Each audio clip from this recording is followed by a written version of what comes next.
Hey, this is Russell, and I work at the video store, the place that we can all go to once a week whenever it is movie night. Interesting guests pop in to rent something, and we talk about the films that they've loved across their life. All right, let's do it. Let's open up the shop. Did you see that thing yesterday on the TV? It was ready, interesting!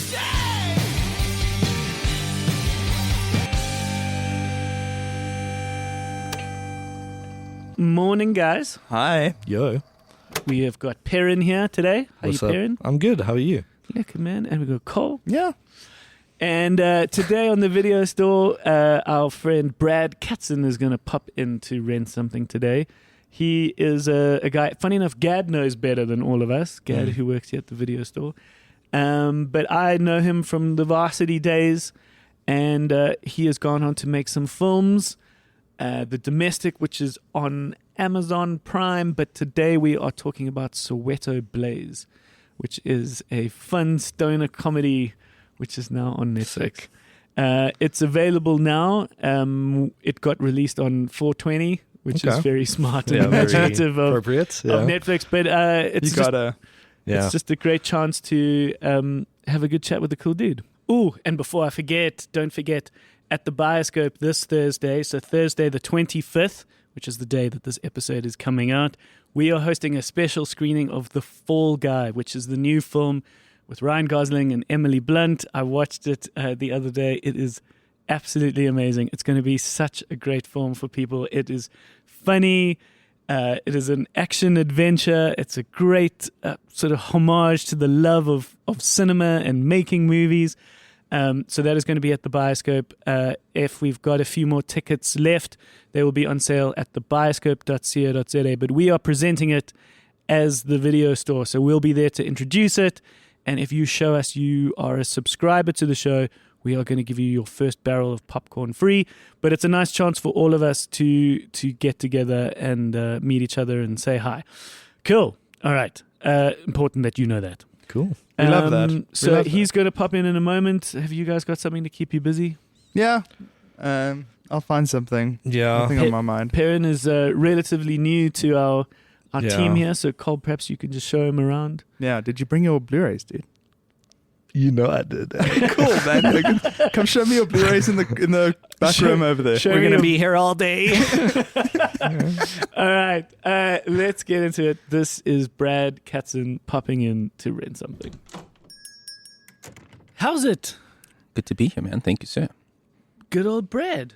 Yeah, it's been a while. It's been a long time, man. I like what you've done with the place. Thank you. You haven't seen the 44 Stanley iteration? No, I have not. It's been it's been a long time coming. So it's been a beautiful visage to kind of take in. You know, the outer, the decor, the fountain. It's just it's got a beautiful little atmosphere to it. It's beautiful, and like every now and again, I sort of catch myself looking at the plants that are growing up the side of the building, and these old vines are sort of making their way across. And, you can't make that overnight. No, completely. That's got a great... That needs 20 years. Yeah. And so this shopping center has been going for 20 years. Oh, really? Hey? You and me are roughly the same age, eh? 85. Yeah, let's call it 87. Kind of bordering, Oh, you're 87. Okay, you came a little later. But when we were at varsity, 44 Stanley was like a thing. This was the thing. It was because Melville was just down the way, and that was where like DVD Gurus as the remember that video store as well. Gad worked at DVD Gurus. That's where I remember Gad and also another buddy of ours had his start. Yeah, they always had the craziest little art house films, all the fringe releases, the weird stuff. It was that was our upbringing kind of thing. Yeah. You had yourself a premiere last night. I did indeed, yes. A nice premiere for a film that is coming to Netflix. All right. 420. 420.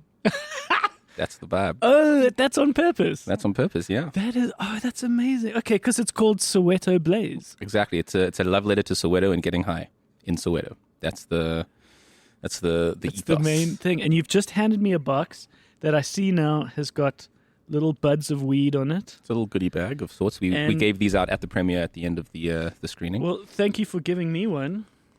Pleasure.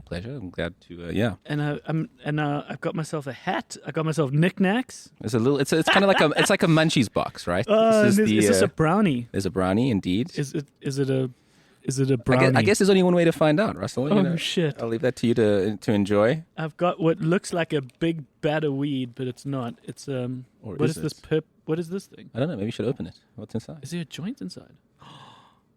Ooh. I can neither confirm nor deny. You gave these out at the premiere? They may have been left for guests to find on their own accord. But you know what? This is the change in society where this is possible. I know but wild.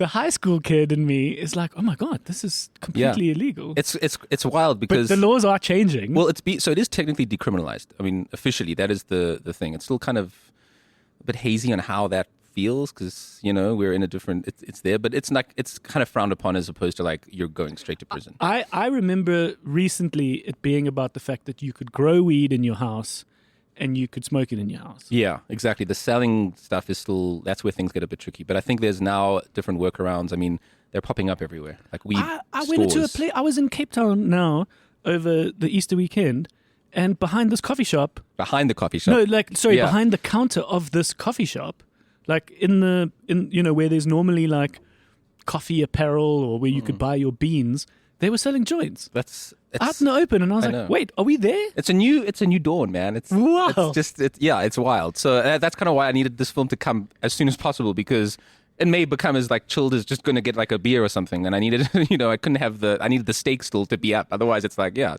dude. I don't know whether you've heard some of the stuff that Seth Rogen is doing.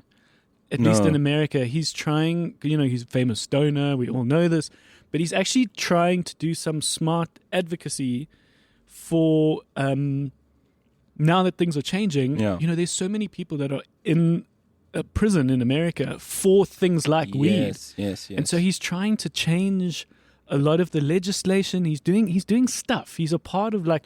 Have you heard about this? I didn't realize actually that Seth Rogen was involved in it, but I definitely heard about how they've been looking to try and almost drop down all the charges for like a lot of the weed-related cannabis misdemeanors that people have taken because it's now they're so it's been so overblown in the past and to where we're at now. A guy who got like arrested for having a couple grams or something seems completely unnecessary. Especially today. So there's I think a whole bunch of people that have been arrested or like of them they've got a criminal record that has picked up for whatever or like speaking of people who have these kinds of criminal records, our mutual friend who is a worker here at the video store is good old Gaddy. Of course. Gad de Combers. And how's this? A show in Stellenbosch that Short Straw had to do. Yeah. Moments before we had to go on stage, Gad got put in jail. Are you serious? Because he got caught smoking a joint in the alley behind the venue. So we had to play this show last minute without keyboard, and Gad spent the night in jail. Yeah, this is why these things have needed to how far we've come from when that was this was like a legitimate concern to now it's like you can walk in, I can literally buy one front of at counter. A fancy coffee shop in Cape Town. Yeah, and it's just as chill and you can I down in Linden I was smoking up with some friends at a restaurant and like we were like to the waitress, should we go? And she's like, it's chilled. Wild. Thank you for my joint. I don't smoke a lot. There was once or twice not yet. Yeah, there were once or twice where I needed it to fall asleep. Not just at home by myself. When we were in the early days of the band, we were still camping often in the festival grounds. It took us 1 or 2 years before we were like, we need to get the fuck out of these festival grounds. Roughing it a bit too much. And at Opi Kopi, we would stay in the town in these bed and breakfasts and stuff. Just because it screws your voice. It's horrible. If you really need to perform, you can't stay in these camping You need to grounds. be on your top as you can. But in the early days, there was no choice, right? And I needed to get a joint from Gad to fall asleep because often especially at Daisy's, the artist camping was so close to the Red Bull tent, which is just like it just never stops till fucking 3 a.m. So that's my relationship with weed. Well, that's as far as I went. I like a clarity in my life. So I drink, but I don't get smashed. So your a lot. vices are a little bit more subdued. Yeah, I've always thrived on sort of just having some clarity and some cohesion. Where some folks, I get it, you kind of want to See, I mellow feel like out. the clarity comes from the, Oh no, I feel so stupid. I Right. feel like dumb. I mean, oh no, it hits me too. It depends. I suppose it depends on the strain of it, because you've got sure. like the indica is the more chill. That's the one that like. Oh, you see, I don't even know the nuance. Yeah. Yeah, that's like the chill one, and then sativa is what I would imagine Seth Rogen smokes, because that's like the more creative. The high functioning guys who are like, you take a joint and you take a drag, and suddenly you're like spurning out fucking poetry and all of this stuff. wow. Can we swear, by the way? Yeah. I don't know whether you've heard me do it for the last 10 minutes. Just checking. Tell me about Soweto Blaze then. So Soweto Blaze is it's a wild little movie that's set in Soweto. It's shot around the area. It's sort of action, romance, kind of stoner comedy, very much in the vein of like if I kind of look at it, if Kevin Smith, Quentin Tarantino, and Guy Ritchie all got into like a little sexy threesome, and Edgar Wright. But in Soweto. In Soweto, no, of course. And Edgar Wright was filming the whole thing and putting it together, and somehow they got a little love child out of it. Okay. This would be that A little movie. stoner Soweto love child. Exactly, that would be Soweto Blaze. What's the quick back of the box? So the basic story is it's about a small-time weed dealer who's looking to actually better himself and get out of the game. Okay. But he's kind of under the thumb of this corrupt cop who's trying to maximize whatever he can out of this small-time hustler, and his dim-witted friends end up kidnapping the daughter of this loan shark and stashing her in his house without him knowing. And he comes back and he kind of gets swept up into this crazy scheme of trying to like get her back without getting killed as all these different kind of quirky characters sort of just converge on him in his little life. Okay. And comic antics ensue. Who wrote it? I wrote it and directed it and Lovely. edited. Okay. So it's It's been very much your baby. It's I mean, it's been in the works for, I think we've been at it since like a good couple of years, like almost 2-3 years now. Okay. It was selected as part of Netflix's collaboration with the NFEF. They selected about 6 projects around the end of COVID, and we got lucky. Out of like 200 submissions, we were one of the 6 selected, and they kind of gave us full passage to just do this little thing. Is it a Netflix film? So it's not a Netflix original film. They have There's all these sort of subtle categories which make it sort of slightly different. But it's not just a film made that Netflix is like, yeah, sure, I'll buy it. No, yeah, exactly. It's something that they have created. They helped develop it. We were involved with Indigenous as well, and they helped sort of get us through the development process. And it's been very much part of like a Netflix initiative in terms of trying to uplift a bit of the local film industry. Yeah, and big shout out to Indigenous who have been a Amazing. very big part of the Bioscope story. Oh yeah, okay. Indigenous film distribution is you can imagine if the Bioscope was a film distribution company. You know? Yeah. Which in the chain, for those where if it's not completely obvious, but in the chain, the very end is the exhibitor, which is what the Bioscope is. But just before the exhibitor is the distributor, which are the people who develop, buy, but distribute the films to the cinema. Get it out there for people to like know about. Yeah, amazing. Okay, so Indigenous have helped you through that. Indigenous were awesome. They shout out to Helen. Yeah, there's a Hendeka. woman, Helen Kuhn, who is She is the rock. godmother of the South African in film an industry. elusive god. When you get hold of her, it's a glorious moment. It's Yeah, tricky to pin her down. She's an incredible woman, and she came out of many years of Ster-Kinnick, so she knows an incredible amount. But there's a subtlety to how you distribute a film because you don't want to go too wide, you don't want to go too small. You got to get it in the right 100%, cinemas, 100%. and they had to pivot quite a lot back in the day, being pre-COVID.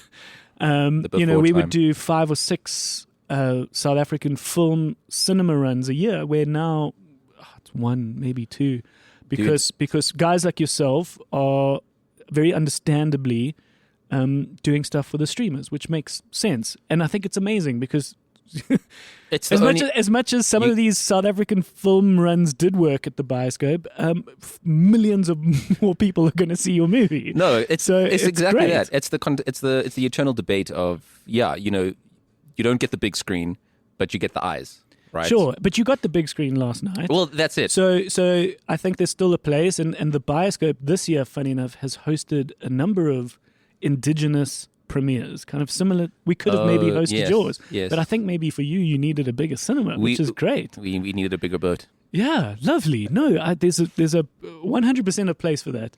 Yeah, no, it's and so we still have this economy, whereas the bioscope, we still premiere these films, but now they're living in streamers, which is great. yeah, it's a very cool, very different kind of space.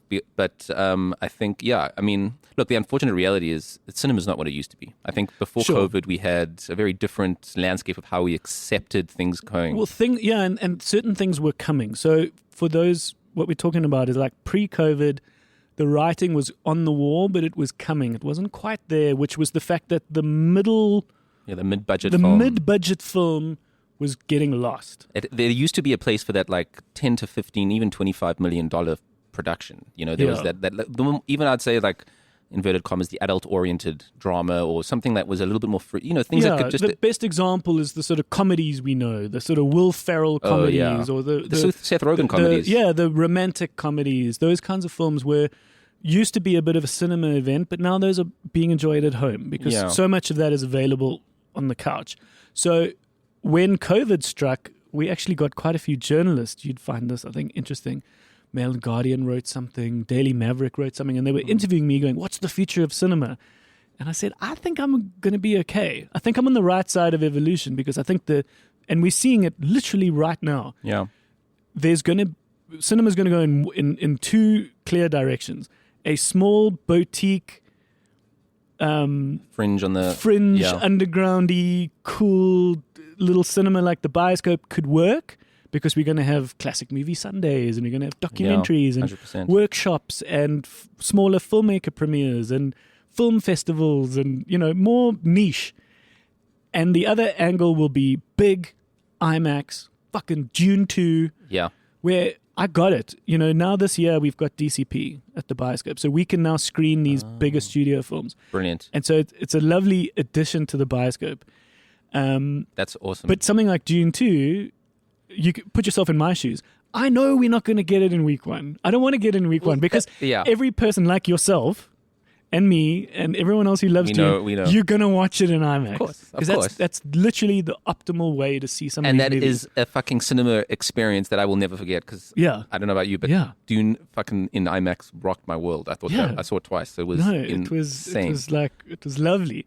And so there are going to be those movies that are made for IMAX, and then there's going to be these smaller, more, a film like Poor Things just needed to be on cinema. Yeah. I saw that it came to Disney Plus. Me too. I watched a little bit of it because I wanted to see what it looked like on a TV, and I was like, I think this is going to get lost. Well, that's the thing. But in the bioscope, it was perfect. It didn't need to be IMAX. No. But it needed to be in this kind of It still needed theater. to be on the big screen. It's still a visual masterpiece. Of course, yeah. It's gorgeous. I liken it as sort of, I consider it like our contemporary Amélie.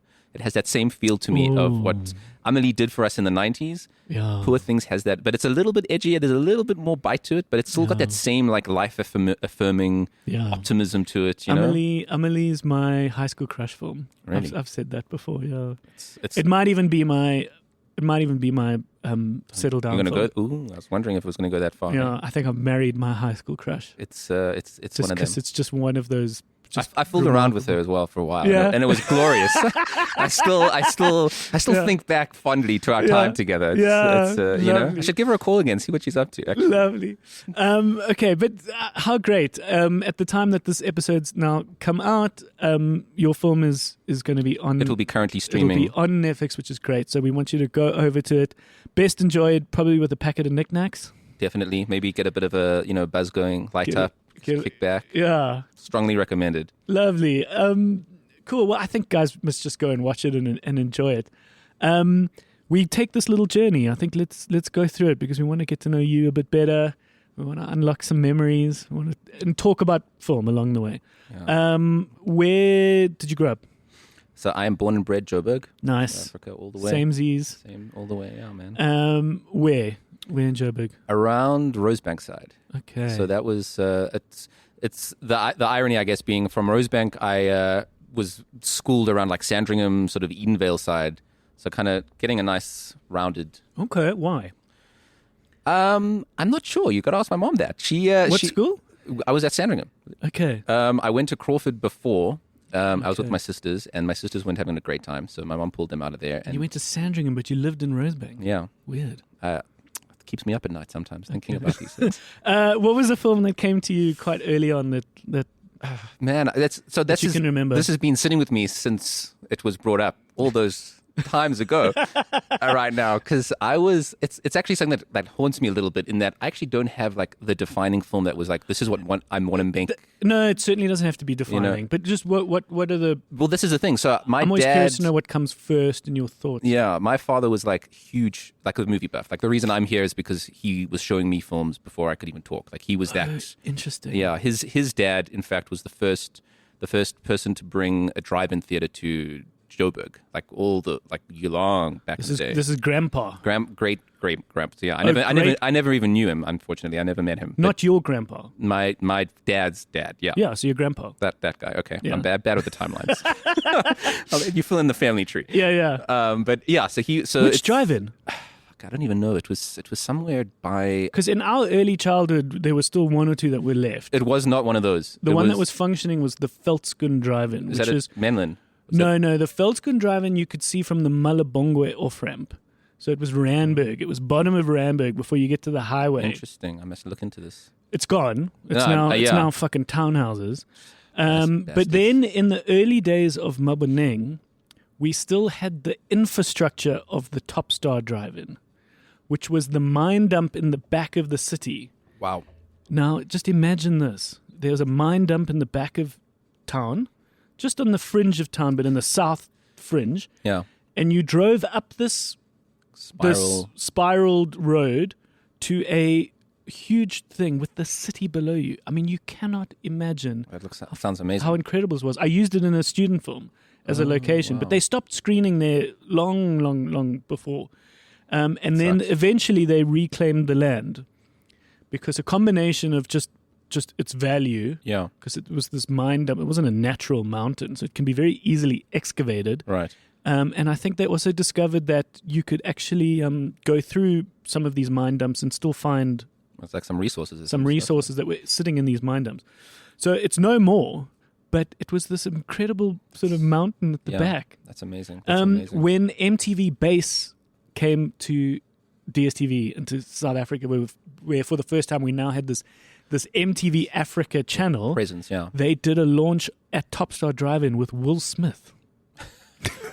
Will Smith, where he performed. the beloved Will Smith Yeah, of the 90s. this is pre-slap Will Smith, where Simpler times. jiggy with it Yeah. up on the Top Star Drive-In. How wild, eh? That's amazing, man. Yeah. Okay, but can we think of anything that your dad might have shown you? No, so yeah, so my building blocks were in horror.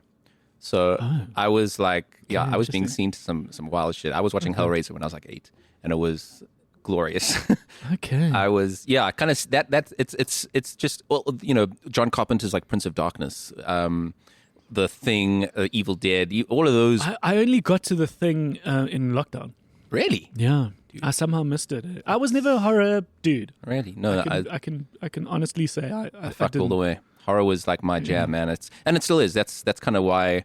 I mean, obviously, with my first film, The Domestic, that was my first like the horrors in Africa, and I wanted to kind of explore so that. Now, pre-Soweto Blaze, your previous film was called The Domestic. Yes. It's on Amazon Prime Video. Correct. It's streaming on Okay. Amazon right now, so yeah, Okay. check that out The too. Domestic. Yeah, it's Horror. suitably Okay. intriguing little film. And that one's about like this happily married couple whose housekeeper dies, and her daughter comes, and they hire the daughter daughter. to come work for her, not realizing she's may have some nefarious intentions.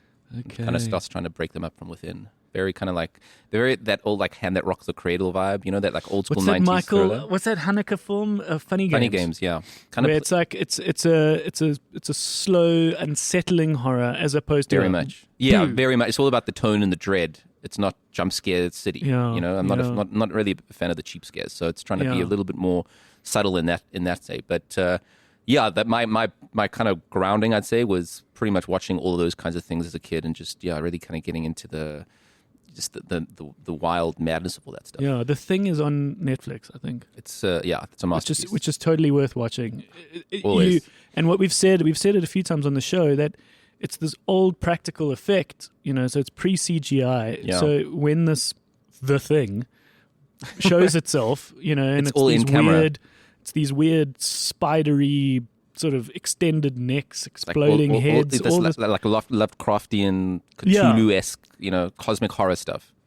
It's cheesy now, Yeah. but in a delightful way. But it resonates with you more than CGI because you're watching something real, even though it is a bit cheesy. It slaps harder because there's a realness that your brain can pick up. Exactly. There's a texture to it that you're like, I don't know, I call it like the squelch. There's like that, you can see like the ooziness and the bloodiness that's coming through. Because you don't feel that with... Everything looks too plaster. Like it's almost plastic, sorry. It's more everything like CG, I think, just has a bit of a sheen where we've got such a, I mean, the brain is just so highly like honed into like that uncanny valley of like, I can see when this doesn't look right. Yeah. People can, you subconsciously, you're not able to be like, okay, that's... Best example is Faces. Yeah, exactly. So when they were CGIing characters in movies, like we can immediately say, oh, fuck, this looks like a video game. Yeah. This is not a real face. Because our exactly. brains are so good at reading faces. Yeah. So the moment they even slightly off, and this is on the highest budget, this is like Star Wars, you cannot throw any more budget into making this person's digital face. Yeah. It looks weird. Completely. The Matrix, I think the second Matrix was it's the a first good example. time I remember looking at that and going, Keanu looks a little rubbery. Can we not do this better? Yeah. Kind of thing. Interesting. Okay, all right, so those kinds of horrors. Over to high school. Where were we in high school? High school I was a little slut, I'll be honest. I was jumping around. All of them. I was watching. I mean, my thing was, again, like I just watched everything, right? So that was always going to be, I wasn't discriminating. I'll jump in with anything. Where did we go to high school? So high school I started at Crawford for a couple of years, and then Sandringham High School was where I finished. So between that, I was, When did you meet Gad? At varsity? I met Gad at varsity, after. When I got to after. So, okay, but in high school? So high school was getting through some of the, I guess, like the 70s stuff. Like Kubrick was probably when I got into wild. Clockwork Orange. And now you see, Kubrick was very far away from me in high school. I was like really? Model C, fun stoner comedies. And like the most artistic I got was when I needed a friend to show me Amelie, where I was like, oh my God, we can love films that aren't in English, and like just the imagination of this kind of French, quirkiness.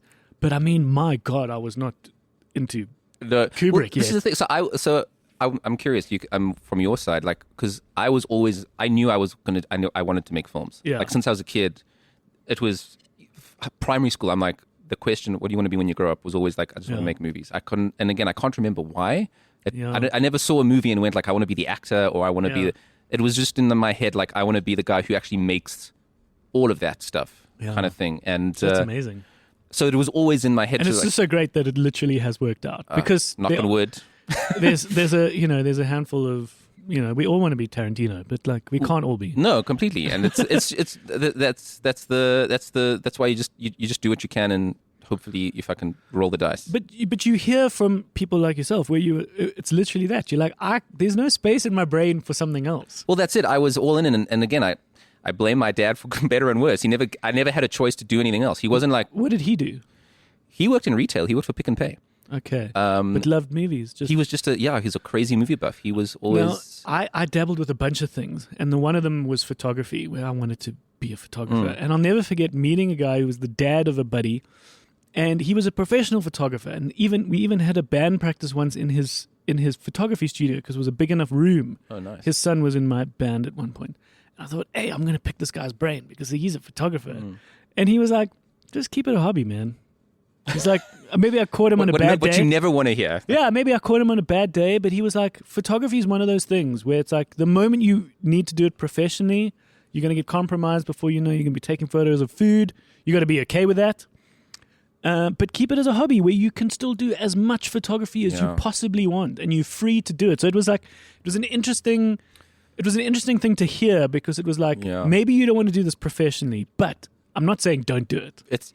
So that was interesting. So you could always just grow up and be a movie buff, but you had something different. I definitely wanted to. Wanted to make. I was. Yeah, I think it was. It's one of the. It's like there's something in my brain about like wanting to like break that down. Like, what does it look like to? Like, how does this all come together? It's the kids who were the engineers are the kids that took apart the VCR machine. They took apart the Yeah. computer. They didn't just play it. They wanted to see No, how it worked. completely, yeah. So they opened it up, and then they stared and looked at the fan, and they looked at this, And then it never worked again. You're like, what the fuck did I do? Like, yeah, but they wanted to see the components. Yeah. Okay, so you saw that you were starting to see the so that was components. Yeah, of it. and I think also like my dad managed to get like a video camera back in the day. So I was messing around with that and trying to figure out like, just learning, and I was using my sisters as like little actors and trying to make little shitty home movies. Because that's the thing, is that you got to be making. You can't Yeah. be talking about it. No, so you were making. Yeah, and it was also like, again, around the same time that we were getting like desktop computers. Yeah. You remember getting the first computer and like, Yeah, sure. There's a And it was mouse. in my room. yeah, exactly. Mine too. I was like, oh man. Because my this is- sister didn't give a shit. My parents were like, I guess we got to get one, right? And I was like, sweet. And then you had like in Carter, there was like Yeah. that all you needed to do is just click and learn about shit without the internet. It was And Carter was the resource. Yeah. it was the glorious time. But that that opened up like editing software, because then like Okay. the first Premiere and like the first Photoshop, like all of that I was getting access to via like other friends and stuff. I'll never forget a friend being like, I heard you got a CD-ROM, and I want to come to your house so that I can see your CD-ROM. It's like, what? It's so silly when I you know, think about it's it ridiculous. now. But and now those don't even exist. You don't Yeah. even have CD-ROM drives in your computers. DVD drives, Blu-rays. you don't get it in your car either. Yeah, of course. It's just it's a wild evolution that Yeah. we've actually been able to live through, which is crazy, showing our age. But anyway, yeah. So I kind of had that. That was always like in my consciousness. So it was always about watching. Everything that I was seeing was just a version of getting me into like not learning on purpose, but just assessing and seeing like, okay, this is how this guy did that, or this is how this guy fucked that up, or Yeah. kind of thing. You learn more from a bad movie than a good one. That's what everyone in yeah. film school. and they tell you that. That's like always been my ethos, where like people would be like, why the hell would you watch that shit? And I'm like, because I want to learn what not to do when I see a movie, and I'm like, Why did I leave that and feel nothing? yeah, I think I kind of like the puzzle of breaking down a shit film and going like, well, they messed this up because X, or if they'd actually fixed that up, it could have been more interesting. Almost like trying to revise the story yourself afterwards, kind of thing. So that's always been a fun game I liked. What were some high school films that stand out? So yeah, definitely I'd say Clockwork Orange. That one was that was. I'm busy listening that was a to biggie. Mark Maron, WTF, the podcast. He has Malcolm McDowell on. Oh, this week it wow! came out, I'm gonna check it yeah. out. That's great. And there's some amazing stories that this guy shares about the making of Clockwork Orange. I'll give you two, which I literally just learned this morning while I was driving to the video store. His white outfit was his cricket clothes. And Oh my god! That's and him and hilarious. Kubrick said, well, what are we going to wear? What are you going to amazing. wear? And then Kubrick said to him, well, what do you have? And he's like, what do you mean what I have? I'm a poor fucking actor in England. I got my jeans, I got my T-shirt, Wow! and I got my cricket clothes. And he said, well, what do your cricket clothes look like? Wear them. Just put that on. And so he wore, this is what was kind of under his cricket garments. You have to just appreciate something like that when it's coming from Kubrick, right? Who's Yeah. renowned as the So meticulous. And you Exactly. think, and then the other thing, how lovely is this? When they were shooting the famous Singing in the Rain break-in scene, they weren't getting it right. And then eventually he said, Kubrick said to Malcolm McDowell, can you sing?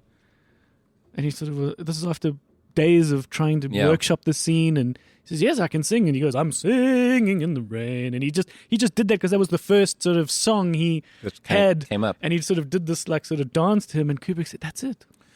And so it's one of the most famous scenes. Exactly. Was hearing that Singing in the Rain against this break-in and this rape. That juxtaposition is amazing.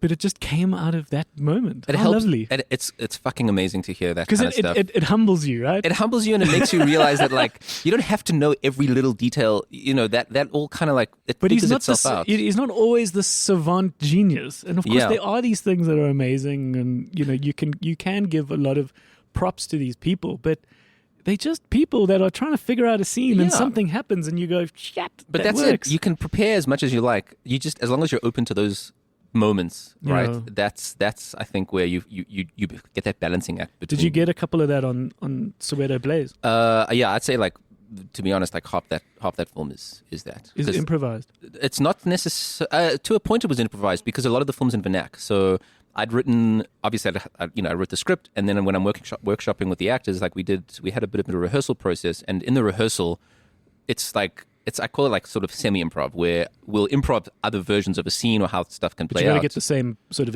The intention out. But always, yeah. how would you say it? Yeah, exactly. That's it. So it's kind of like what feels comfortable, what flows better for the actor. And Yeah, and also understanding that if you and I grew up in Bryanston or Sandringham, we didn't grow up in Soweto. So it's like we've got to and they've still make this an authentic 100%. story. And they've got there's like a township tile that's used there, and I wanted it to feel authentic and obviously like as of the environment. So it was about letting that happen, but within it was improvisation within sort of a contained space, and then taking that improv and using that, and then making the improv into the scene. Yeah. So it wasn't like a workshopped improv. workshop sure, improv, sure. exactly. It wasn't like hit record and then just whatever happened happened. It was a bit more planned, but it worked out nicely with that because I think the ensemble of actors that we got together and the chemistry between all of them, I think, is really like sort of the magic sauce on the film. Like Sure. The way that everyone bounces off each other and seeing how each character kind of plays off each other, I think, is a lot of the magic that really brings the story to life. Like it's really a character. It's interesting that you've got to give some of those characters just enough time and not too much time. Yeah, Because completely. when you think certain characters need to have their own film, it gets ruined because they were only good because There's a reason. when you saw them, they were funny. They just But need to be. if you give them their own film, they're not that funny. No, completely. You 'Cause got to it's like too much of them. You can't be too liberal, but you also need to get enough so that people are either like into it or like understand what they're about. Yeah. So they need to have that, and I think that's again like a Guy Ritchie does that stuff so well. Ensemble's great for Guy Ritchie. Have you watched The Gentleman, About halfway through it, the show? yeah, Yeah, it's great. it's cool. I dig that it's Guy Ritchie just letting loose of it. He's just doing his thing. I love that those characters like hold court. Yeah, What Guy Ritchie's very good at doing is just getting your attention and keeping your attention while this guy tells the story. yeah. Because plays he that. tells it in such a way Yeah, that you have to listen to him. His- Everyone has to listen. yeah. And he's got completely. this Cockney accent, but he's eloquent. Yeah, You that's know, it. so it's this sort of common English, but there's a poetry, Yeah. and it's this sort of, lack of a better term, big dick energy. Completely, but he uses it. He does it nicely because you've got like you said, you've got these common criminals sprouting almost like Shakespearean. Yeah. Like their words are so highbrow, and Yeah. yet they're busy beating the shit out of a dude in like an alleyway. But he's telling the story about how, the piece of meat sirloin got named. Yeah. He got into that part. Yes. You're like, oh my God. And I sort of turned to my partner, Leslie. She's like, do you think that's real? I was like, I think so. I would definitely believe it. He does his research, and he's into the masculine. He's a big fan of like using that big dick energy. Doesn't he braai for everyone? Does he? I don't know. I heard a story about how at the end of every day of shooting, he has a barbecue. Oh wow! I mean, On set I for wouldn't everyone. put Something like put it that. I'm past him. sure that was him. Okay, but well, nice, great. promiscuous high school. Oh, with yeah, lots no. of loves of films. I mean, my I dad. think- I remember him going out. I remember him going to see like Fargo back in the day, Yeah. like at cinema, like Yeah. Quentin and Tarantino, like Pulp Fiction, and telling me about those, like Pulp Fiction. Obviously, that was like another one Yeah. that I saw like super young, and just Yeah. blew my mind of what that. You had a cinema in your house. I wouldn't say a cinema. It was definitely a screening room. We had a room that Yeah. was dedicated to movies. Yes. It was that, and It wasn't just a TV room. We all had. No, it was a little bigger. Growing up, we had a TV room, but it was just the TV. Yeah, no, we had a surround setup. It was like, again, my dad, as his own passion was just, that's kind of where he put his, if people buy like a new car. But you're reluctant to say it was a cinema. What Not is yet. difference? The cinema happened around high school. That Okay. became like sort of, then we had some upgrades Okay. kind of to it. Okay, so it was perhaps humble, but it was still the biggest screen possible. Oh yeah, no. What you could get at the time was what we got in terms of Okay. the size of it. And what was fun was, again, it wasn't widescreen. Those TVs were 4x3. The big Yeah. ones were those 4x3 Yeah. things. So that also only like happened like a bit later when like, the cinematic language became more wider and sort of more mainstream, cinematic. wider. Pardon the pun, eh? Wider. Yeah. But yeah, no, so it was all about that, and on the other side of it was also like, I mean, I got to see like the premiere for The Lion King, like in Joburg, like when that came out, because he was getting part of the Stukkeniko and some of the suppliers and stuff for like retail. So the juxtaposition again of all so you those. got a couple of those treats. Yeah. Okay, so you were one of the first people to see The Lion King. I guess you could say that if you in South Africa. But all of this was giving you privilege, but in the good way. Do you know what I mean? Like a good sense of like exclusivity, a good sense of I love it. We then go to after. So yes, high school. Yeah, then we go to after. So after was interesting because you didn't finish. Why didn't you finish it after? We didn't finish it after, Russell. No. Can you talk about it? Yeah, we can talk about it for now. What happened? As far as I know.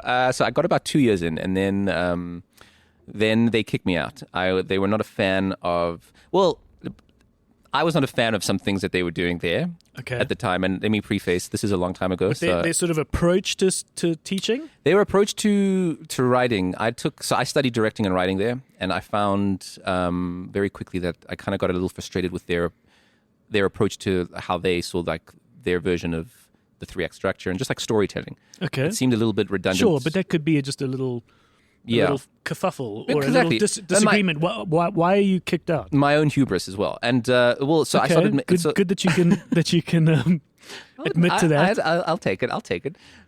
So we had to make some student films, and I made some films that I think that they found... They weren't ready for. They weren't ready for. I leaned into the ultra-violence a little too much. Okay, I was about to say, your puppy love... the horror stuff... Foray into sort of crazy horror. Kind of stood me in bad stead with him. My graduation... my last film that kind of broke the things was... I spent 7 minutes having a guy get stabbed in the neck with a fork, and they called me in afterwards, and that was like I could either repeat the year or we're done kind of thing. It's interesting that they would fail you for that, because you would think that they would go, hey, not my cup of tea, but this kind of cinema exists. Well, that was my logic. There's a place for this, and I was trying to strike. I mean, look, some of the world's greatest cinema is crazy and violent. Well, that's the fire. Here we are talking about Clockwork Orange. Yeah. Well, which was banned and all those kinds of things, but is considered, at least by the time you and I were at varsity, we would at least understand that, like, okay, there's boundaries that one pushes in art. And that's kind of what I was trying to do. Yeah, so a performance artist like Stephen Cohen, there's a place for him where he gets naked or puts cameras up his arsehole. Yeah. Like, it's not for everyone, but I mean, anyone who teaches has to understand that there should be the scope for that. That's what I like to think. And again, the reason I got there was a clash was again, I just didn't agree. I didn't think that the way they were putting that stuff across was working. So I kind of did my own thing with that, and that's where there was a bit of a breakdown. So they were like, I think we should part ways. Yeah. So from there it was because I'd imagine that your personality and, as you said, hubris perhaps just put some gasoline on that fire. That probably didn't help either. It was it had its own flavor to it. But I just think of someone like Ari Aster, who is the boundary pushing filmmaker of right now. 100%. So he goes and makes Beau is Afraid, which came out to some cinemas last year.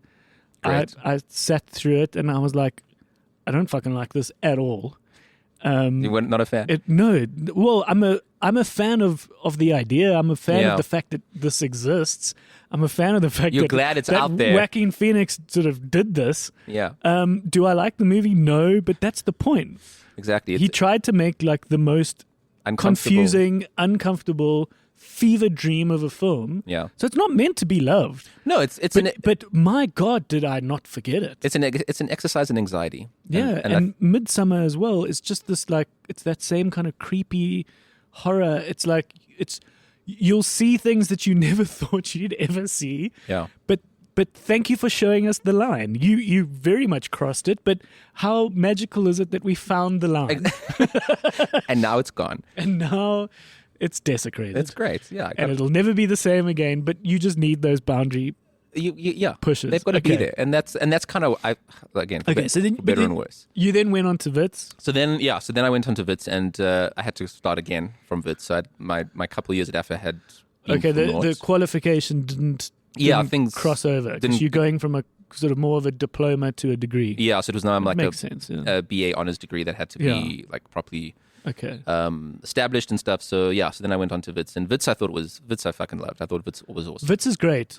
and I did Wits. And what I loved about Wits in comparison to the after is that you were forced and sort of had to do other classes Yeah. as part of your BA. So I did English literature, for example. Me too. And how magical, right? Yeah, To that's super hear cool. these lecturers talk Yeah. in a way that you've never heard any other human speak. Shout out to Gerald, who was on the podcast for the June episode. You just learn this new language. Yeah. You having Great. to walk Great Hall stairs every day, walk past where, there's a Muslim celebration, there's a student uprising where you being kicked out of classes because the fees must fall. It started as early back as Yeah, I remember. our varsity time. Definitely. I went to a couple of Jewish things where I was listening to some guy read a passage as fast as he could. It's You know what I'm always a talking race. about? What is that? I have no idea, but it sounds fun. Do you have any Jewishness in you? I'm Jewish. You Jewish? On the holidays. There's a certain day or celebration where you have to read a passage, and the rabbis do it in such a way where it's about reading it as fast as you can.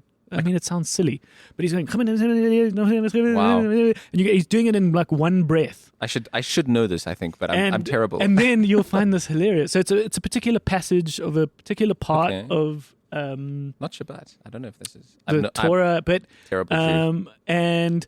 and there's a thing where this guy does it in such a way where he can speak so quickly and do this passage so quickly as part of this celebration.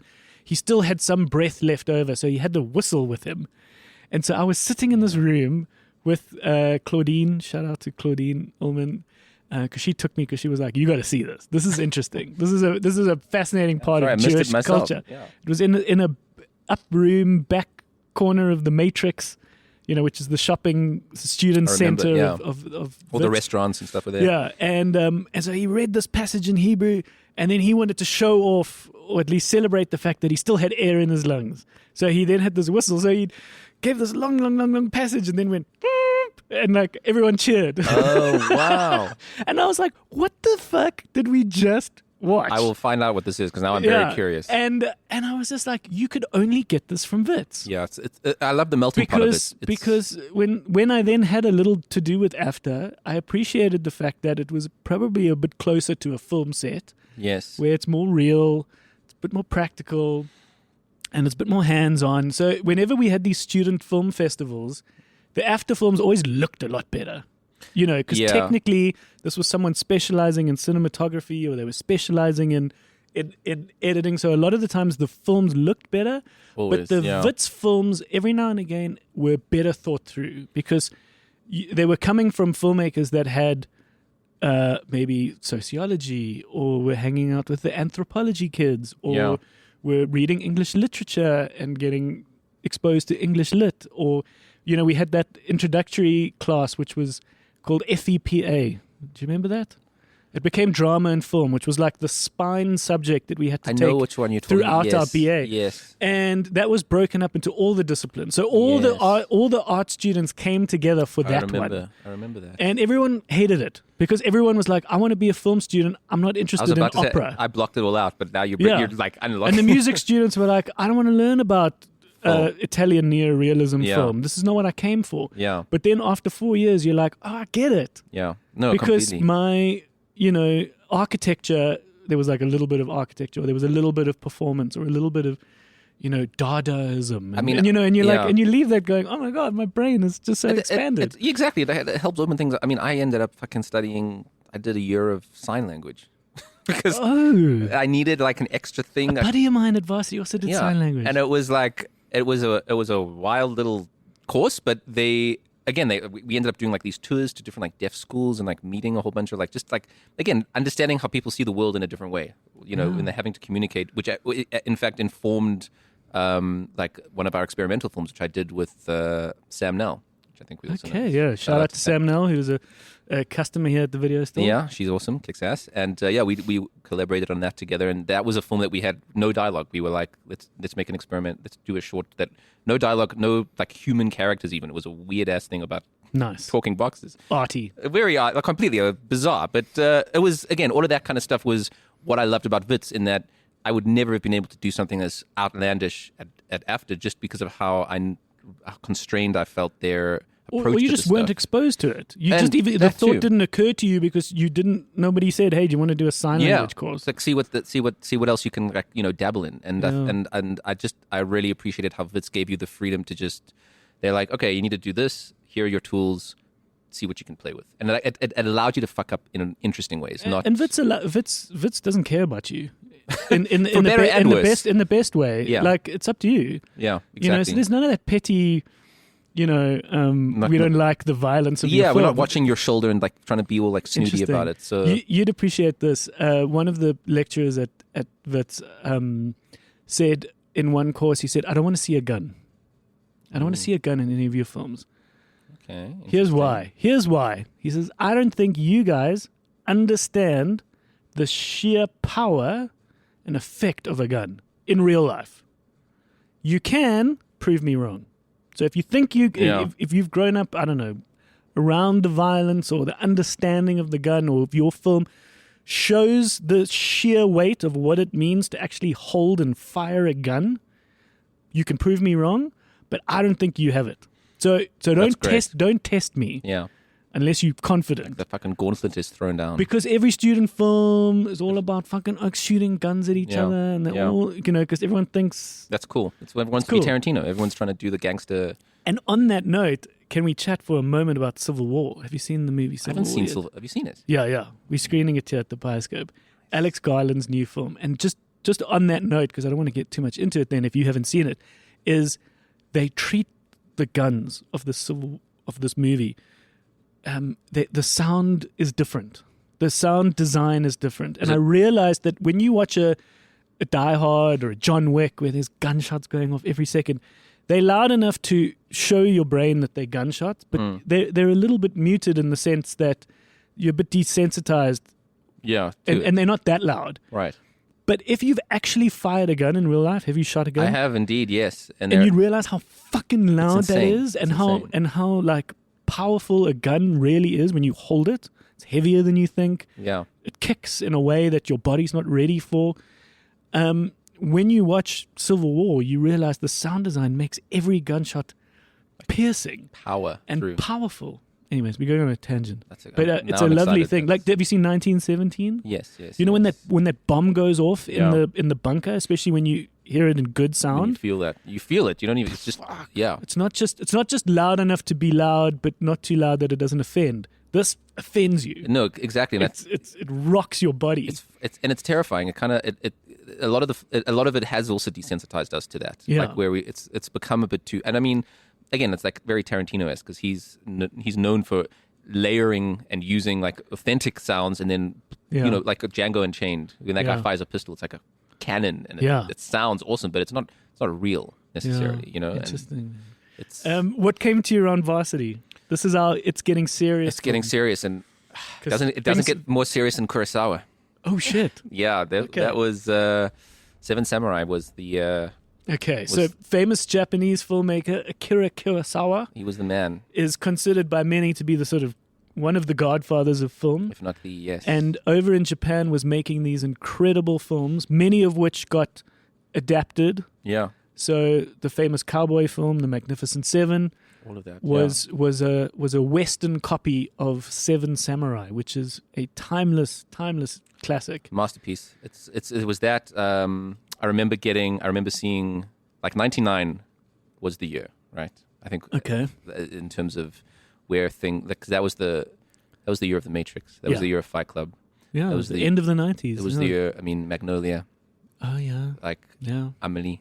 Amelie. Just that year is up there as one of the best years of film in history. Like it's the amount of great films that came out. Also, it was the year that you were a varsity, like Yeah. going into. That was it was literally the crossover. It was the end of high school into varsity. Yeah. So it was us at our time, Exactly. right? Every person would say, "Oh, the music of whatever Yeah. era was the best in the film, whatever." That was our era. This is why, but when you look at that list, and so that's why when I say I was a little slut about this stuff, because all of those films, as diverse as they were, was what I would say probably set me up for that. But they really were modern classics. I mean, Fight Yeah. Club is amazing.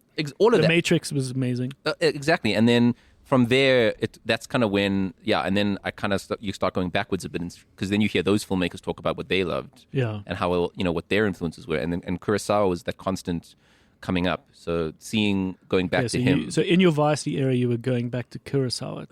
What? All of that, Seven Samurai, Ran, Kiru, Dreams, like all his Yojimbo, exactly. I mean that was what Sergio Leone's remake for the Man with No Name trilogy was part of that. Was all influenced by a lot of it was Yojimbo and the one the remake of Macbeth that Kurosawa did. I think Blood, something else. That Throne of Blood. Yes. Of Blood. Yeah. That was, I think, George Lucas's influence for Star Wars. Yeah. So it was all the good shit that is in Western cinema started back. Is Kurosawa accessible anywhere? Probably Mubi. Where would you want? Mubi. Yeah, because it's not on Netflix. You can't get any of those. You can't get any of that stuff. It's kind of depressing. I think there might be someone on Amazon Prime, because Amazon Prime, to their credit, has a great list of old classics. Like if you look through some of their stuff, and then those are the ones you got to pay. You got to pay per view on. I think. No, not that I'm aware of. Because Amazon's also got a bit of iTunes-ness to it, where you got to pay. But because I've just been sometimes you just search through to see what's on there and like similar movies or whatever it is, and I've seen a couple things come up that I'm like, oh fuck, okay, I haven't thought of this film in like 10 years. Yeah, good to see that one pop up. So, but at Seven Samurai, I remember being like that. That one was one of those like it's before and after. I own that film in I think 3 different formats. I just kept buying it. It was one of those and then also Metropolis, Fritz Lang's Metropolis. Yeah, that was like. And when people are comparing a lot of scenes of Metropolis to Poor Things. Yeah, those like sort of zeppelins in the sky. 100%. I never thought about that. And that sort of the scene of when she sort of gets the the brainwaves sort of put on her are very similar. It's all the Frankenstein-ness of sort of bringing this thing to life. Totally, it's amazing how those things come back. What is a film we could settle down with? Damn, the one that we could settle down with. You see, I'm into open relationships. Yeah, that's fine. When it comes to this, so it's like, what are we dabbling with at the moment, or what are we in the mood for? Or where do we sort of see ourselves? What could we tolerate? What could we tolerate? Yeah, I want to say. I mean, what's coming to mind? Brazil, Terry Gilliam's Brazil. Okay, I've always known about it, never seen it. You need to line this. That needs to be lined up. Okay, and again, coming back to Poor Things, it plays in that. Got that Terry Gilliam-esque. Yeah. Okay, just help me quick. Terry Gilliam was a part of Monty Python. So Terry Gilliam was originally in the troupe. His role in the troupe was he did all the animated segments. Yes. So all those like the big foot coming down and all the weird little trumpets out the arse and stuff. But he was never one of the actors. He did sometimes. He was actually the actor in Monty Python and the Holy Grail. Yeah. He was the dude with the coconuts. Okay. He's that guy. That's Terry Gilliam. That's Terry Gilliam. He's since died, hey? No, alive. Then what was the Parnassus? The Imaginarium of Dr. Parnassus. So that was an interesting story. Who was that filmmaker? Because that is Gilliam. That's also Gilliam. But then who died and they had to finish it? Heath Ledger. Oh, that's right. So the running gag for Terry Gilliam is that this guy is like the worst luck ever. Every film he's made has had like issues and problems. He's like the director punching bag for like bad times on set. Okay. And his so he was making he had the Imaginarium of Dr. Parnassus, which was this sort of epic sort of fantasy It was film. very lekker weird, yeah. Yeah, very kind of wacky. Okay, so you got halfway through it or a little way through it when Heath Ledger died. And that's Heath Ledger was starring in it. He passed away and then he had half a film. So again, to his credit, what he ended up managing to do is he got 2 other actors, Jude Law and Colin Farrell, to kind of play Heath Ledger's part as the same character. And it fits into the story, and it sounds weird to like what he just like halfway through suddenly Colin Farrell pops up as the same character, but the way he ties it in is actually like really smart. And for better or worse, the film is not what it probably wanted it to be, but it succeeded in its own Okay, so what else did he make? So he's done classics, man. He's done 12 Monkeys with Brad Pitt. And, that's right. That's one of my favorites. Yeah. Sorry, I knew that I was closer to Gilliam than I thought. He's got some crazy 12 Monkeys is amazing. It's another one of my favorite scores. One of that opening score is also seminal. But so he did that, and then he did his most notorious like failure is Don Quixote, because there's an amazing documentary called Lost in La Mancha, which Yes. anyone who's interested in like watching the Yeah, background there's been a few over the course of the last sort of 100 whatever years of filmmaking. There's been a few documentaries that have about the Yes. making of which is just as a good as the film film. that have often been famously better than the film. Yeah, Okay. and at least as a compliment to like what crazy shit goes down in terms of film Yeah. production and how that goes. And Lost in the Munch is like, the amount of shit. I mean, that was originally with Johnny Depp, and then The Don Quixote. Don Quixote was originally Yeah. Johnny Depp, and he had they were shooting like in some desert area, and then they had all these sets built. There was a flash flood, all the sets got destroyed. Johnny Depp ended up getting food poisoning or something. He dropped out. They got another actor in. I think he also died, got sick. It was one after another. Like, it's insane. He eventually finished the film, I think, like 10 years later with Adam Driver. And again, its success is debatable, but it's an amazing. It's one of those where like he just managed to finish it, and that's its like own little accomplishment in its own. So what is special about Brazil? So Brazil is a dystopian sort of sci-fi film that it's a beautiful satire on like the madness of bureaucracy and how like one individual can get lost in like the machine of like the administrative government system, and it's one of those films where it just explores sort of like the insignificance of the individual against like the state kind of thing. But he does it in this very kind of like surreal, very tragic. It's got one of the darkest endings, I think, of like any film. And it was another notorious production. Why do you love this? Why do you love a film like that? Because I like to push, again, you talk about the extremes. I like to see what the extremes of the human condition can look like. I think I'm kind of fascinated by what is that line? You talk about the line and erasing the line. I'm always curious to see what's the line and then how far can we go past it? Like what does that abyss look like? And is it staring back? Okay. What's in there? Interesting. Yeah, but what's interesting, what was cool with Brazil, well, I say cool, but what was interesting is that when he screened the film, the studios freaked out and pretty much recut the ending and gave it a happy ending. Okay. And Terry Gilliam was like, he got locked out of the editing room. He didn't have any say in this. So he took out a full-page ad in like Variety, calling out the studio and saying, "You guys have fucked up my movie." And like interesting that bureaucracy is what then that's again it all plays out. So there's an amazing Criterion edition which has the original ending and then the shitty studio ending with this ridiculously happy ending that just makes like no sense in the story. But it's just an interesting counterpoint to see how these things can affect the vision of these filmmakers. Interesting. Okay. Yeah. So that one is you can go back to that many times for me. So where is that? Once again, I don't think that's anywhere. It's hard to get, man. Yeah, these ones. I don't know. I haven't seen that on streaming anywhere. It's probably the Criterion. We don't have it in South Africa, but the Criterion has its own channel. That's got like a streaming the service. Yeah. And they do a lot of. They've got all those films. Yeah. But in terms of like being able to access them here legally, you may need to sail the seas. See what you can find. Didi, I'm proud of you, man. Thank The you, little sir. Brad that just roped in his sisters for movies. Yeah, just strapping fireworks to my friends and pretending they're getting shot. That was Really? that was my high school. Yeah, it was great. They were down, just so that they were all consenting to getting What, like strapped. little Tom Thumbs that would sort of Exactly. sort of be these little- We'd get some little bloods like tomato sauce, little packets of tomato sauce. Yeah. And then get some of those Tom Thumb fireworks and then put them over under a t-shirt, and it'd be like, all right, light it, start rolling, and then see what happens. wild, eh? Have you seen The Fabelmans? Yes, I've seen The Fabelmans. Okay, did that resonate? It did and it didn't. It was cool. I mean, look, it's hard to relate to watching some dude's mom. Yeah, not that part.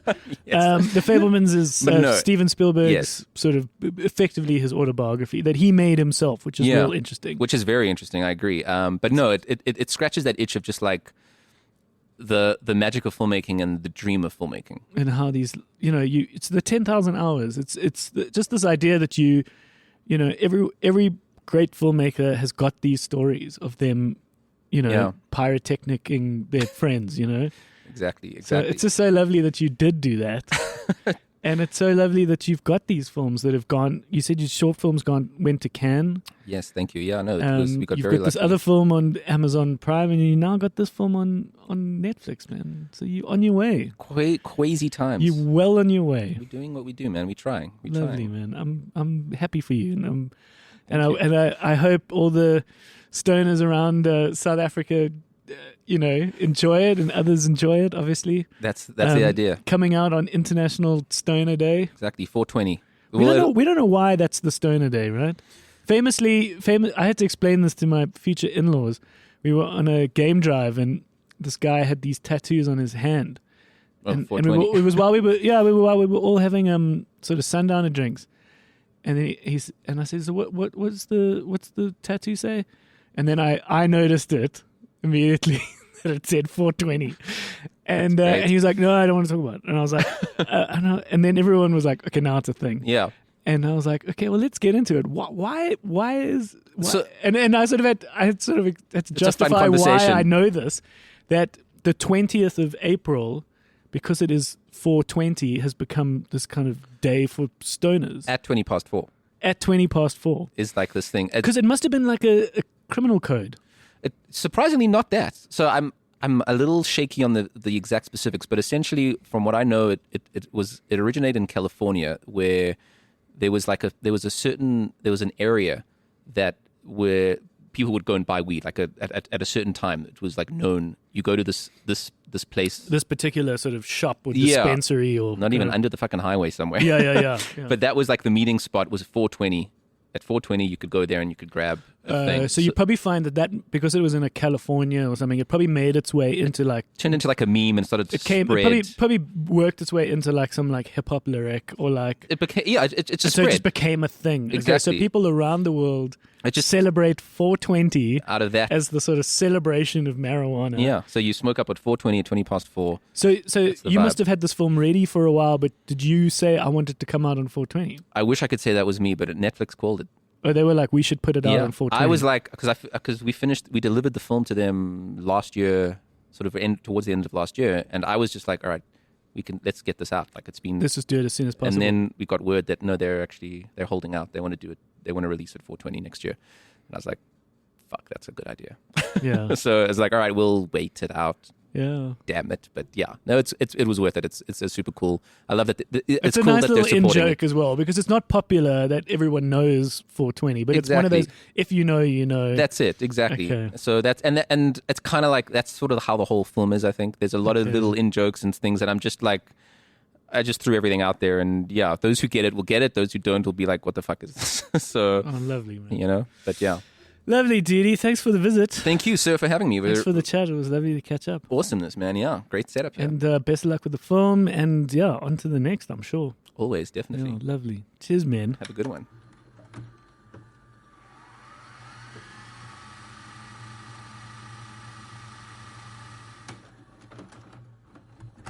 All right. What a good chat. What a great dude. As we said, Soweto Blaze is on Netflix.